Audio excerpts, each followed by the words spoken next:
স্ত্রী আপনার সঙ্গে যেভাবে প্রেমের হাসি হাসে, প্রেম নিবেদন করে, ওই রকম আরেকটা পুরুষের কাছে সাথে করলে আপনার সহ্য হয় না কেন? আপনি স্ত্রীর উপর আপনার অধিকারটা কতখানি, কি জন্যে?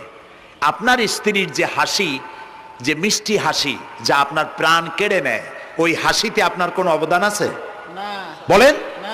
তার যে টানা টানা চোখ, সুন্দর ভ্রু, মাথায় অনেক লম্বা চুল, শরীরটা সুন্দর, যৌবন, রূপ, এর ভেতরে আপনার কোনো অবদান আছে? হ্যাঁ আছে, একটু তো আছেই। আপনি যে মুখ দিয়ে বউটা হাসে, সেই ঠোঁটে একটু লিপস্টিক লাগাইছেন।